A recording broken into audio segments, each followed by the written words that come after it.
Alright, guys, the big question everyone is asking is whether the second season of One Piece lives up to the quality of the first. While it currently holds up 100% rating on Rotten Tomatoes, we all know those scores can be debatable depending on who you ask. My honest take on the first episode is that it's a strong start, and I plan to review every episode. So, if you want to miss that, remember subscribe.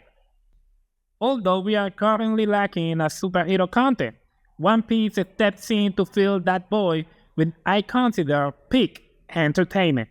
Alright guys, to be completely fair, I have to start with the negative because I need busy. The busy is so low right now that, so the bad is first.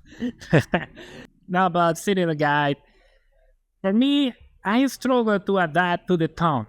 It felt a bit cringe because it seemed like they were forcing the anime cartoonish style into live action format, and I didn't feel organic for the first minute. I need to use to where all the fashion is and all the style of the series because, did you know it? One Piece is so hilarious and extravagant and a lot of stuff that, I need to use to that. However, the feeling quickly faded when the story got moving, time forgot, and actually that is the bad part of the episode. The saving grace that overcomes any initial awareness is the incredible chemistry between the actors. You can tell there is a genuine bond and good vibe among the cast, which makes the experience feel like you're just hanging out with your own friends. The production also did a great job adapting key elements from the manga, proving that the heart of the series is still there. Once you get past the initial shot of the live-action translation, as me, the show becomes very easy to enjoy and feel much more natural.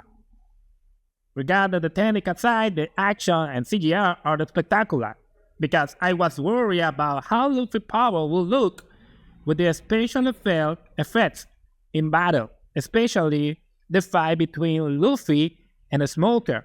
And guys, let me tell you something, it's a 10 out of 10. I do have a small complaint about Zoro portraits. In the anime, the part of the charm is that he's a bit a goofball, something that could always get lost, but here the direction made him is way too serious, guy. Yes, the character has that element, he loves, but it's not the same energy, and then in the anime is better. Yeah, that is the truth. And I know that the actor is very popular with that kid drama and all that, but here is a stone cold samurai vibe, and I don't like it at all. But well, compared to the original version, of course. Finally, this season brings on massive surprises with cameo that fans won't suspect. So early on, we see characters like Bartolomeo, who doesn't usually appear until much later in the story, as well as glimpses of Luffy's father and brother. These additional help build the lore and create connections that feel rewarding for a long-time fans. Overall, despite my minor nitpick with Zoro and the early cringe factor, I give this first episode a perfect score, a 10 out of 10. It's a fantastic adaptation that any fan of the franchise should watch. Let me in the comments what do you think about this first episode of One Piece, and I'm gonna leave you with another video. Remember subscribe, you like, and remember I'm gonna review every single episode of One Piece Season 2. So see you in the next one.